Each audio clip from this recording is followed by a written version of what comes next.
Topic जो है, आज का जो हम टॉपिक देखेंगे वो है मेंडलीव पीरियोडिक टेबल। मेंडलीव जो हैं, जिन्होंने सबसे पहली पीरियोडिक टेबल दी थी। पीरियोडिक टेबल का मतलब मैं आपको पिछले लेक्चर में बता चुका था कि पीरियोडिक टेबल का बेसिकली मतलब होता है कि arrangement of an element, A proper arrangement of an element, A systematic arrangement of an element. तो अब एलिमेंट्स के अरेंजमेंट से हमको बेसिकली मिलता क्या है, हम ऑर्डर वाइज प्रिडिक्ट कर पाते हैं। अगर कोई चीज ऑर्डर में लगी हो तो हम वहां से प्रिडिक्ट कर पाते हैं कि हमें किस चीज की जरूरत है या हमें कौन सा एलिमेंट की हमें जानना है, किस एलिमेंट के बारे में हमें जानना है, तो उस एलिमेंट को हम पिक करने में आसानी होगी। अब इस तरीके से हमने आपको पिछले में एग्जाम्पल दिया था इसको समझाने के लिए कि बुक्स का ढेर लगा है, हमें कोई ऑर्डर में नहीं रखी है कोई बुक की, आर्ट का भी सब मिली है, साइंस की भी मिली है, सारी बुक्स मिली है, नोवेल्स भी मिली हैं। तो हमें उस ढेर से एक किताब निकालने के लिए बहुत मेहनत करनी पड़ेगी, ठीक है। शायद अगर वो डिपेंड करता फिर बुक्स की क्वांटिटी पे। अगर वही बुक्स ऑर्डर में लगी हो जिस तरीके से लाइब्रेरी में लगी होती हैं, तो हम सेक्शन में जाके उस सेक्शन से पिक करके उस किताब को हम ले लेते हैं इजिली। इसी तरीके से जब एलिमेंट्स एक प्रॉपर अरेंजमेंट में लगे होंगे तो हम उस एलिमेंट को हम तुरंत पिक कर लेंगे और उसकी हम प्रॉपर्टीज इजिली जान लेंगे, उसके बारे में हम समझ लेंगे।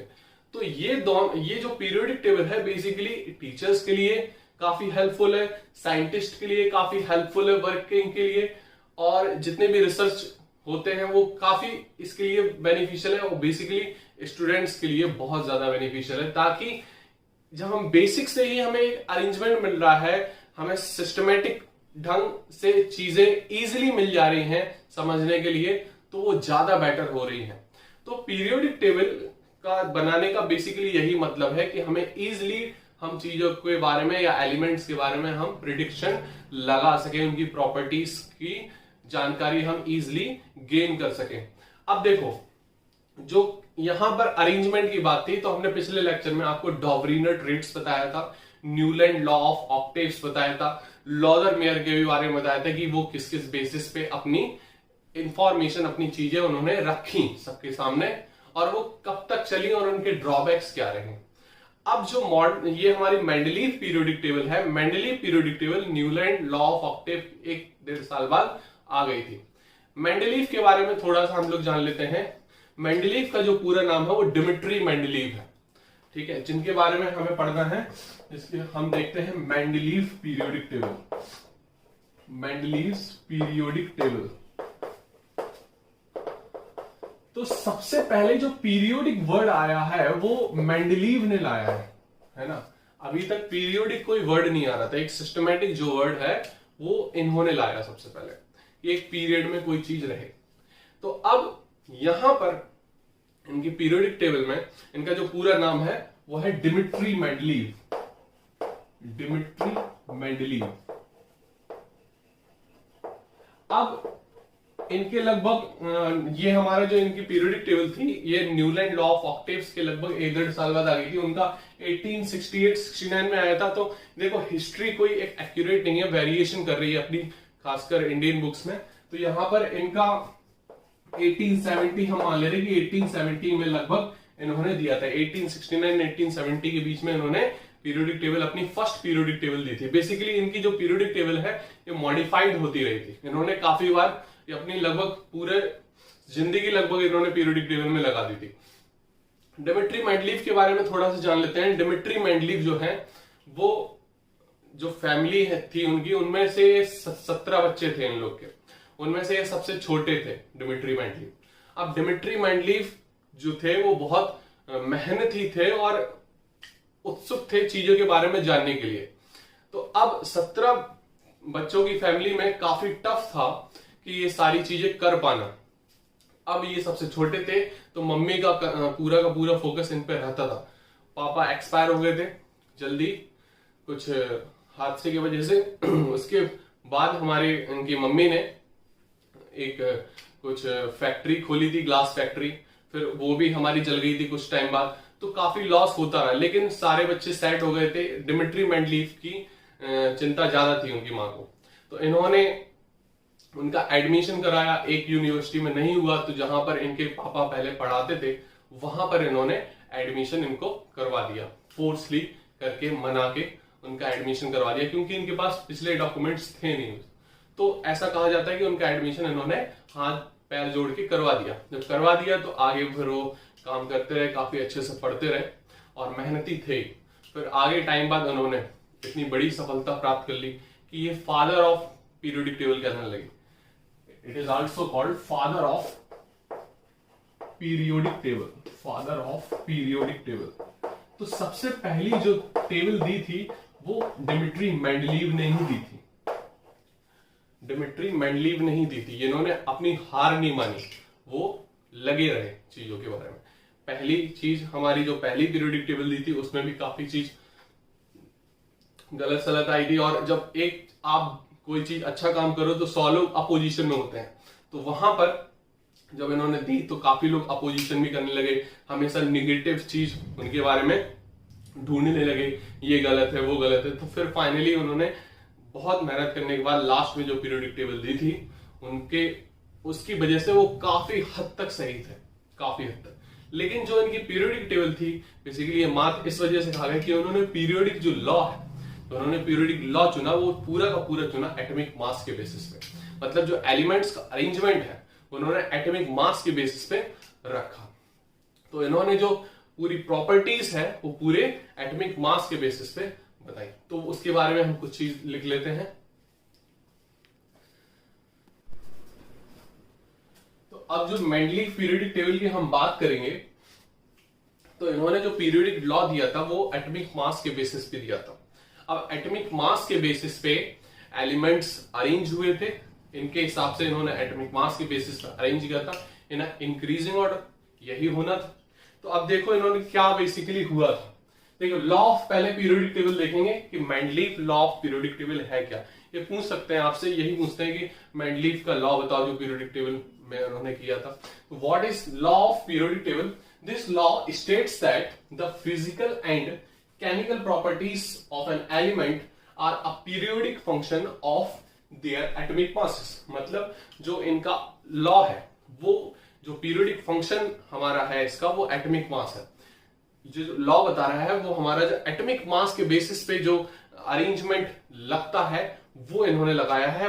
वो इसलिए लगाया है क्योंकि इनकी फिजिकल और केमिकल प्रॉपर्टीज, इनका मानना है वो एटॉमिक मास पे डिपेंड करती है।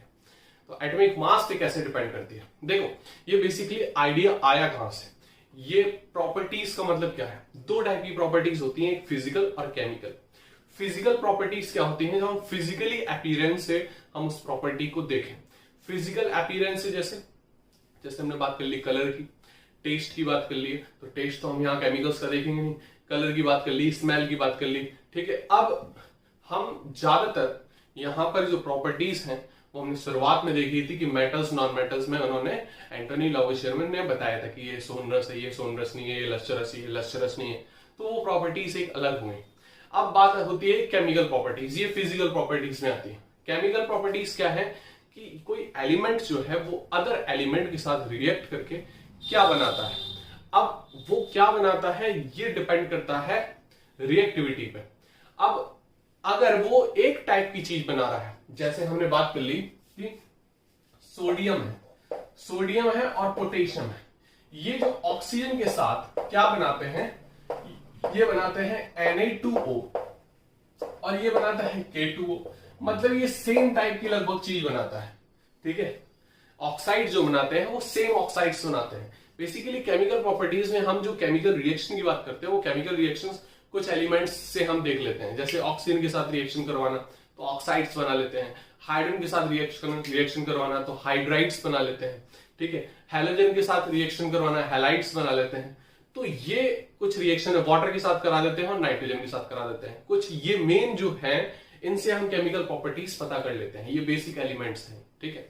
तो इस बेसिस पे इन्होंने ऑक्साइड्स के बेसिस पे इन्होंने देखा था और ऑक्साइड्स की बेसिस पे उन्होंने देखा कि ये हमारे सेम ऑक्साइड्स बना रहे हैं तो ये हमारी सेम प्रॉपर्टीज दे रहे हैं और ये सेम ग्रुप में आ जाएंगे या सेम एक रो में आ जाएंगे। तो इस तरीके से उन्होंने चीजें देखी।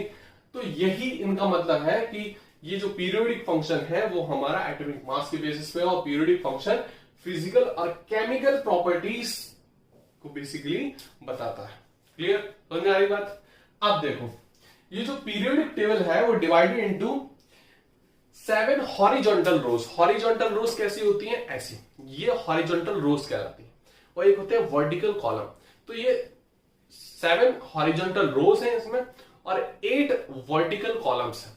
ये हम उस पीरियोडिक टेबल की बात कर रहे हैं जब शुरुआत में मेंडलीव ने दी थी। जब एक स्टेप बाद जब इसका मॉडिफिकेशन आया, तो जो मेंडलीव ने फाइनल पीरियोडिक टेबल दी थी, तो वो 0 ग्रुप भी उसमें जुड़ा था।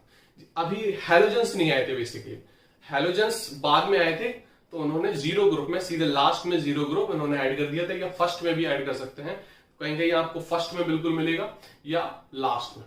तो वहां पर पीरियोडिक टेबल उन्होंने 0 ग्रुप में हैलोजेंस को डाल दिया था, और कुछ हैवी एलिमेंट्स आ गए थे, तो उन्होंने उस पीरियोडिक टेबल में रखा ही नहीं था। वो सारी चीज हम देखेंगे। तो ये बेसिकली 7 हॉरिजॉन्टल रोज में होती हैं, जिनको हम क्या बोलते हैं? पीरियड्स। क्या बोलते हैं? पीरियड्स। अब जो 8 वर्टिकल कॉलम्स में होंगी उनको हम क्या बोलेंगे? ग्रुप्स बोलेंगे। अब आप देखोगे जब पीरियोडिक टेबल अभी हम दिखाएंगे, तो ग्रुप के अंदर भी सब ग्रुप है, मतलब 1 2। तो एक ग्रुप में एक तरफ इस तरफ एलिमेंट है, एक तरफ इस तरफ, तो वो आपको देखना है, हम दिखाते हैं अभी। तो ये देखो, इस बेसिस पे हमारी मेंडलीव पीरियोडिक टेबल, ये मेन पॉइंट है जिसके बेसिस पे मेंडलीव पीरियोडिक टेबल रखी गई, that is this law. Clear, note कर लो इसको जल्दी। देखो एक बार मॉडर्न ये मेंडलीव पीरियोडिक टेबल देख लेते हैं। देखो बेसिकली मेंडलीव पीरियोडिक टेबल में हमने बताया था कि ये हमारे 8 ग्रुप होते हैं, ठीक है, ये ग्रुप और ये पीरियड्स हैं।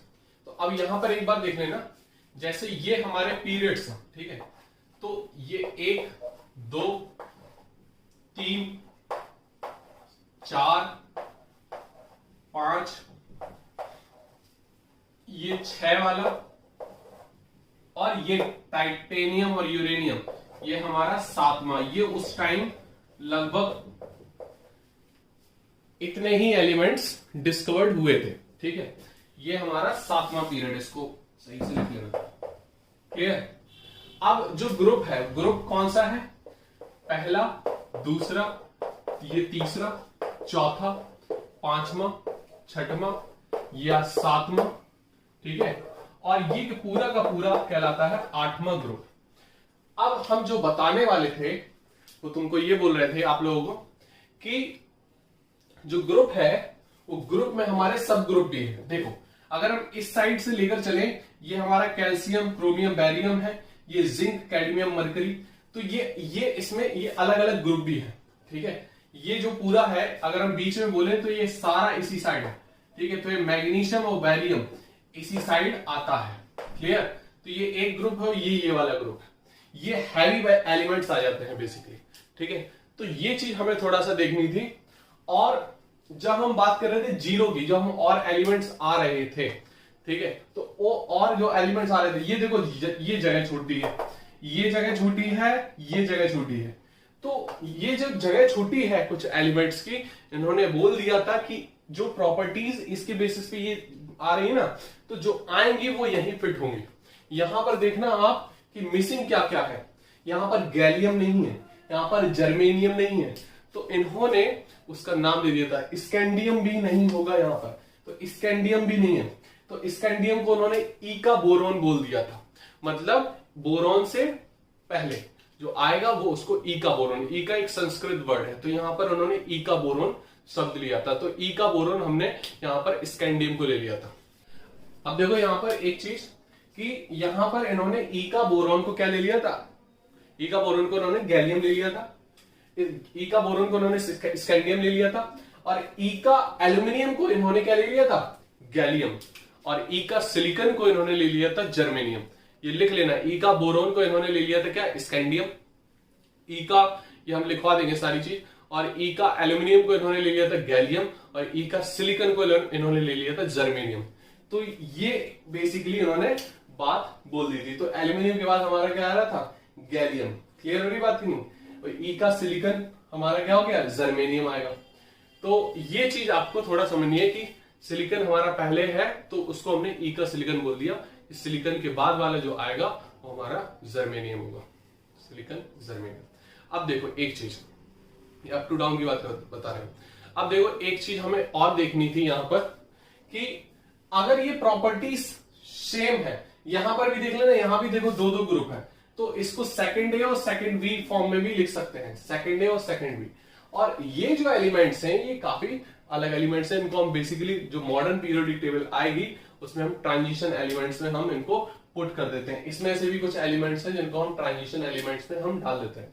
तो इन्होंने ये इस बेसिस पे बताया कि ये हमारी इंक्रीजिंग ऑर्डर में एटॉमिक मास में रहेंगी और फिजिकल और केमिकल प्रॉपर्टीज इनकी लगभग सेम रहेगी। तो ये आप बना सकते हो, ठीक है, इसमें कोई डाउट होनी नहीं चाहिए। ये यहां तक केवल ये दो एलिमेंट आए थे, सेवेंथ इनकी जो पीरियड थी वो इनकम्प्लीट थी। जो पहली बार इन्होंने पीरियोडिक टेबल दी थी तो उसमें सेवेंथ पीरियड थी वो इनकम्प्लीट थी। इनकम्प्लीट तो इनकी काफी कुछ है क्योंकि बीच बीच में कुछ एलिमेंट्स अभी डिस्कवर्ड ही नहीं हुए, ठीक है। तो ये चीज थोड़ा सा नोट कर लेना। फिर हम जो जीरो ग्रुप आया था बेसिकली वो जीरो ग्रुप इसके बाद भी लगा सकते हो, ठीक है, एट्थ ग्रुप के बाद, और या फिर यहां भी लग सकता है फर्स्ट ग्रुप से पहले, तो फर्स्ट ग्रुप से पहले लगा दो और या फिर लास्ट में लगा दो। तो ये चीज थोड़ा सा देख लेंगे अभी हम वो भी, तो इसको नोट कर लो, अच्छे से बना लो। हम जो भी चीज पढ़ते हैं बेसिकली हमें उसकी कुछ चीजें इंपॉर्टेंट रखती हैं कि हमें क्या चीज किस वजह से और क्यों पढ़नी है। तो हमें जब मेंडलीव की बात आई थी तो पीरियोडिक टेबल की हमने जो बात की थी, तो पीरियोडिक टेबल बनाई क्यों गई और मेंडलीव ने दी तो किस तरीके से दी, कैसे दी, ठीक है, और उसके पीरियोडिक लॉ क्या था वो हमने जान लिया था। यहां पर अगर उन्होंने पीरियोडिक टेबल दे दी तो उसका बेसिकली इंपॉर्टेंस क्या है, क्या वो इंपॉर्टेंट फैक्टर रखती है और क्या चीजें वो इजी कर देती है हम लोगों के लिए, बेसिकली हम उसको क्यों पढ़े। अभी हम आगे की पीरियोडिक टेबल की बात नहीं कर रहे, अभी केवल अभी ये समझो कि मेंडलीव के जमाने में हैं हम और हमें मेंडलीव पीरियोडिक टेबल अभी मिली है, तो मेंडलीव की पीरियोडिक टेबल हम क्यों पढ़े, क्या मिल जाएगा उसको पढ़ने से।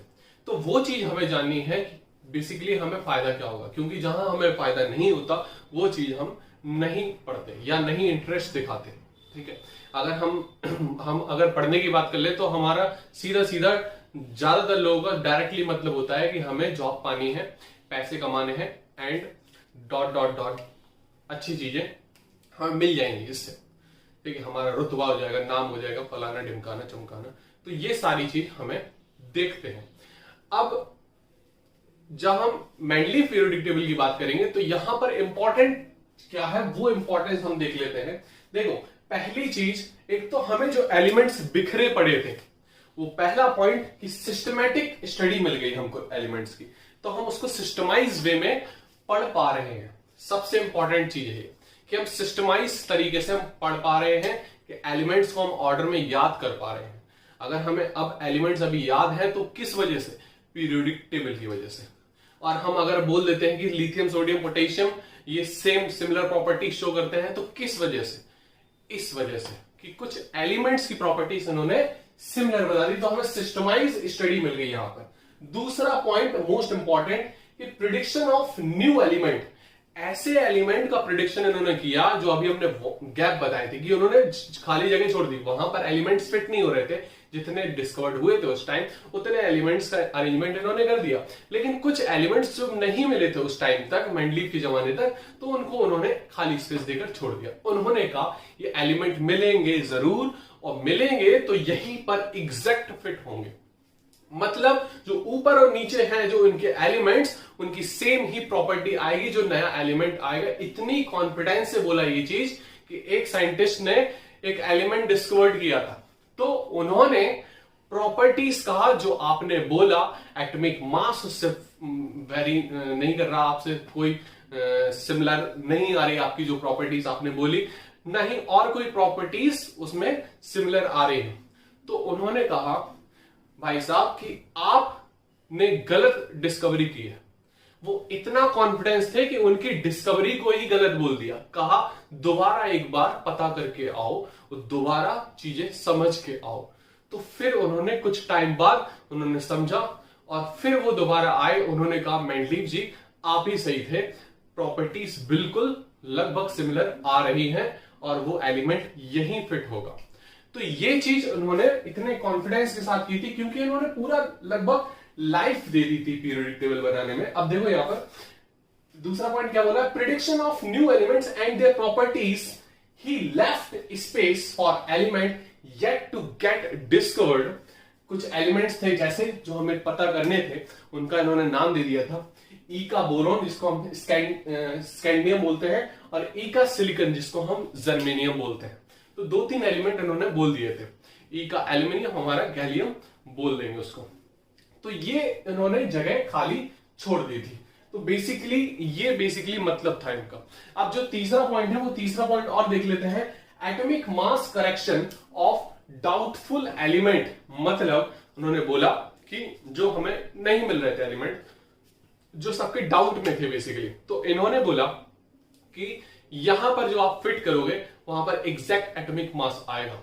तो ये चीज देखो, हर चीज में कॉन्फिडेंट थे। तो तीसरा पॉइंट बता रहा है atomic mass correction of doubtful element on the basis of expected position and properties. इन्होंने कहा यहीं पर उन्होंने एक्सपेक्ट किया था कि यहां पर आएगा, लेकिन उनका एक्सपेक्टेशन इतना ज्यादा था कि टेंड्स टू श्योरिटी था, इतना ज्यादा एक्सपेक्टेड थे वो। और उनकी प्रॉपर्टीज के बेसिस पे और उनकी जो उन्होंने एक्सपेक्ट पोजीशन की थी, वहां उस बेसिस पे एटॉमिक मास बिल्कुल उतना ही आया लगभग जितना उन्होंने एक्सपेक्ट किया। तो यहां पर ये इंपॉर्टेंट पॉइंट्स थे, ये इनकी इंपॉर्टेंस थी इनकी पीरियोडिक टेबल की। तो ये आप नोट कर सकते हो, ठीक है। अब हम इनके इंपॉर्टेंस के बाद जो इंपॉर्टेंट होता है वो होता है इनका फेलियर, कि किस वजह से ये फेल हुए, तो वो भी हम जानेंगे। इसको जल्दी नोट कर लो, फटाफट देखते हैं। तो यहां पर अब हमें चीजें समझनी है, इनके भाई साहब के डीमेरिट्स क्या है, डिफेक्ट्स क्या है, क्यों ये पीरियोडिक टेबल गलत हो गई, क्यों नहीं मानी गई, ठीक है। तो वो सारी चीज हम समझेंगे। देखो, अगर हमें गलत ज्यादातर चीजें वो होती हैं कि अपना आपने जो नियम बोला उसके हिसाब से चीज सेटिस्फाइड नहीं हो रही थी। ये मेन पॉइंट होता है कि गलत इसी वजह से होती है कि आपने जो चीज बोली है उस बेसिस पे आपका पॉइंट करेक्ट नहीं हो रहा है। अगर करेक्ट होता तो वो सही होती। तो यहां पर इसी बेसिस पे ये मात खा गए। अब क्या है बेसिकली, लेकिन इनका बेसिकली योगदान ये है, अब ये नहीं बोल सकते कि इनकी अगर गलत हो गई पीरियोडिक टेबल तो ये हट गई है, इनकी मानी गई क्योंकि इन्होंने फर्स्ट पीरियोडिक टेबल दी थी, इन्होंने अरेंजमेंट तो लाया, इन्होंने एटॉमिक मास के बेसिस पे आइडिया तो दिया इस तरीके से अरेंज हो सकती है। अब उस पे अप्लाई दूसरी चीज कर दी तो वो नई चीज आ गई, तो वो चल गई ज्यादा देर तक। लेकिन अब जो नई मॉडर्न पीरियोडिक टेबल आई है वो भी 100% करेक्ट नहीं है। तो यहां पर हमें इस चीज पे समझना है। देखो इधर पे defects in Mendeleev periodic table. तो पहला जो डिफेक्ट है वो है पोजीशन ऑफ हाइड्रोजन। मतलब पोजीशन ऑफ जो हाइड्रोजन है, हाइड्रोजन का जो एटॉमिक नंबर होता है 1, तो इसका जो इलेक्ट्रॉनिक कॉन्फ़िगरेशन हम कर देते हैं 1s1, ठीक है। तो अब जो 1s1 है मतलब इसको एक इलेक्ट्रॉन ये डोनेट कर सकता है। जैसे हमारा लिथियम में हमारा आ जाता है 1s2 2s1, ठीक है। सोडियम में हमारा आ जाता है 3s1, सोडियम का हमारा पोटेशियम में आ जाता है 4s1, तो 5s1 6s1, लास्ट में 7s1। तो ये हमारा ये जो 1s1 सीरीज है, जो s1 सीरीज है, इसके बेसिस पे तो हाइड्रोजन को अल्कली मेटल्स के साथ रखना चाहिए। क्लियर होगी बात। दूसरी चीज, यहां पर हाइड्रोजन को हम हेलोजन्स के साथ भी रख सकते हैं, क्योंकि हेलोजन जैसे फ्लोरीन हुआ तो क्या है वहां पर कि 1s2 2s2 2p5, मतलब वहां पर 5 आ गया, मतलब एक इलेक्ट्रॉन की जरूरत है और ऑक्टेट कंप्लीट, मतलब स्टेबलाइज हो जाएगा। यहां मतलब ऑर्बिटल्स कंप्लीट फुलफिल्ड हो गए। यहीं पर हाइड्रोजन में भी ये ऐसी कुछ है कि एक इलेक्ट्रॉन दो तो 1s2 कंप्लीट, मतलब पहली शेल कंप्लीट, वो स्टेबलाइज हो जाएगा। तो इसके हिसाब से तो वहां पर आना चाहिए। और हाइड्रोजन हमारा नॉन मेटल्स भी होता है तो वहां पर आना चाहिए, ये तो सारे मेटल्स है। तो यहां पर ये थोड़ी सी कंफ्यूजन आ गई और इस बेसिस पे हाइड्रोजन की पोजीशन को ये सही से बता नहीं पाए। तो position of hydrogen, it has not it has been placed either first group मतलब अल्कली मेटल्स में रखें इसको, या फिर 7th ए ग्रुप में मतलब हैलोजेंस के साथ में रखें। ये आपको बताया कि ये जो पॉइंट है, ये पॉइंट मॉडर्न पीरियोडिक टेबल में भी करेक्ट नहीं हो पाया। तो ये चीज हमें थोड़ा सा यहां पर समझनी है। दूसरा पॉइंट है पोजीशन ऑफ आइसोटोप्स। अब देखो ये सबसे इंपॉर्टेंट पॉइंट है यहां पर फील्ड होने का। देखो वैसे तो पॉइंट सारे हैं, लेकिन ये हमें इंपॉर्टेंट पॉइंट लगता है। अब देखो कैसे कि आइसोटोप्स क्या होते हैं। आपको मैंने बताया था कि ऐसे एलिमेंट्स जिनका एटॉमिक नंबर सेम होता है और मास नंबर अलग अलग होता है, मतलब नंबर ऑफ प्रोटॉन्स वहां पर क्या हो जाएंगे, डिफरेंट हो जाएंगे, तो वो हमारे क्या कहलाते हैं, आइसोटोप्स। क्लियर। अब जब बात आ रही थी यहां पर नंबर ऑफ प्रोटॉन्स हमारे सेम है, मतलब एटॉमिक नंबर सेम है ना, तो नंबर ऑफ प्रोटॉन्स सेम है, नंबर ऑफ न्यूट्रॉन्स यहां पर अलग अलग हैं, तो उनको हम आइसोटोप्स बोल देंगे बेसिकली। तो अब हमारे जब एटॉमिक नंबर जो मास नंबर है वो अलग अलग है, मतलब एटॉमिक मास यहां पर बदल गया। और अगर एटॉमिक मास बदल गया, जैसे हम हाइड्रोजन की बात करें, एग्जांपल ले लें हम हाइड्रोजन, तो हाइड्रोजन के हमारे 3 आइसोटोप्स होते हैं, है ना, 1H1, 1H2 और 1H3। तो अब हाइड्रोजन की पोजीशन पे ही अभी बवाल चल रहा था कि हाइड्रोजन की ही पोजीशन वो सही से नहीं बता पाए। तो अब हाइड्रोजन के 3 आइसोटोप्स हैं, मतलब अगर इन्होंने एटॉमिक जो पीरियोडिक टेबल दी है वो एटॉमिक मास के बेसिस पे दी है, तो एटॉमिक मास के बेसिस पे तो यहां पर एक एलिमेंट 3 प्रकार के हैं, एक एलिमेंट 3 प्रकार के हैं, मतलब ये वही तो बोल रहे हैं कि एक एलिमेंट 3 प्रकार आ रहे हैं। तो कहीं ऐसे एलिमेंट हैं जिनके आइसोटोप्स 25 हैं, 26 हैं, 50 तक आइसोटोप्स हैं जिनके। तो अब क्या, अब पीरियोडिक टेबल को हम बिल्कुल क्या बड़ा चार्ट टाइप का बना दें, किताब बना दें क्या पीरियोडिक टेबल की। तो यहां पर इस बेसिस पे ये गलत हो चुका था। अब पीरियोडिक टेबल नहीं बन पा रही थी इसके हिसाब से, क्योंकि इन्होंने एटॉमिक मास के बेसिस पे रखा था, तो आइसोटोप्स की ये पोजीशन नहीं बता पा रहे थे। अब जब एटॉमिक मास के बेसिस पे रखेंगे तो हाइड्रोजन 1H1 का मास कम है, 1H2 का मास थोड़ा ज्यादा है, 1H3 का और ज्यादा है, मतलब प्रोटियम, ड्यूटेरियम और ट्राइटियम। तो अब यहां पर एक हाइड्रोजन को 3 अलग अलग रखो, तो यहां पर तो फिर बड़ा सा चार्ट बन जाता अगर एटॉमिक मास के बेसिस पे हम रख रहे थे, एटॉमिक मास अगर हम पीरियोडिक फंक्शन को ले रहे थे। तो यहां पर एटॉमिक मास यहीं पर गलत हो गया, क्योंकि ये आइसोटोपिक चीज नहीं समझा पाए और इनका एटॉमिक मास फंडा वाला गलत हो गया फंडा, तो ये गलत हो गई टेबल। अब देखो पोजीशन ऑफ आइसोटोप्स, तो Mendeleev classification based on atomic weight, ये एटॉमिक वेट। अब isotopes placed to this in different position due to different weight, तो डिफरेंट पोजीशन में रखना चाहिए था डिफरेंट वेट के हिसाब से, तो वो फंडा हमारा गलत हो गया। अब देखो एक चीज और देखो यहां पर, without justification in some cases higher atomic mass element comes first.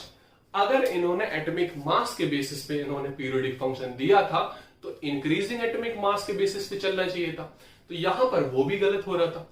तो यही चीज हम आपको पहले बताना चाह रहे थे कि एटॉमिक मास के बेसिस पे इन्होंने रखा था, लेकिन कहीं कहीं कुछ एलिमेंट्स ऐसे आ रहे थे कि वो एलिमेंट पहले आ रहे थे और उनका एटॉमिक मास क्या था, ज्यादा था, क्योंकि इंक्रीजिंग ऑर्डर में बढ़ना चाहिए ना, उनका ज्यादा था। जैसे हम बात करें, आपने देखो पीरियोडिक टेबल जो अभी हमने बनवाई थी, तो वहां पर कोबाल्ट और निकल की बात करें तो कोबाल्ट पहले आ रहा था फिर निकल, तो कोबाल्ट का जो मास है वो 58.9 है और निकल का मास क्या है 58.7, तो फिर निकल पहले आना चाहिए था, फिर कोबाल्ट आना चाहिए था अकॉर्डिंग टू एटॉमिक मास, तो यहां गलत हो गया। दूसरा एग्जांपल ले सकते हैं एल्यूमिनियम और पोटेशियम का, ठीक है, तो पोटेशियम का जो मास है वो 39.1 है, एल्यूमिनियम का 39.9 है, तो एल्यूमिनियम बाद में आने चाहिए था पोटेशियम के, लेकिन एल्यूमिनियम यहां पर पहले रख रहे थे।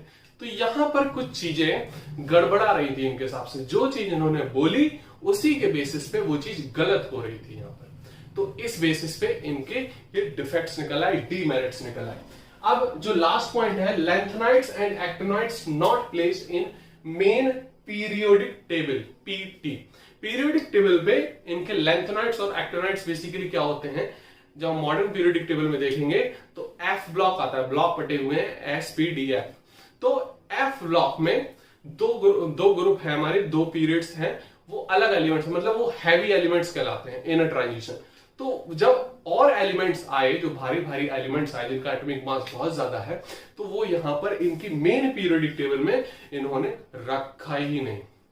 हम आपको अभी पीरियोडिक टेबल दिखाएंगे, जो मॉडिफाइड पीरियोडिक टेबल आई थी वो उसमें मिलेगी। तो उसमें आपको जीरो ग्रुप मिल रहा है, देखो जीरो ग्रुप दिख रहा है। और हम देखेंगे लैंथोनाइड्स और एक्टिनोइड्स किस तरीके से नीचे रखे हुए हैं, तो ये चीज हम एक बार देख लेंगे। ठीक है, तो लैंथोनाइड्स और एक्टिनोइड्स जो हैं वो नीचे हमारे रखे जाएंगे, जो मॉडिफाइड मेंडलीव पीरियोडिक टेबल है, हम आपको दिखा देंगे अभी। ठीक है, तो ये चीज देखो, क्लियर, समझ में आ रही बात की नहीं? इसको नोट कर लो, फटाफट बना लो और नोट कर लो।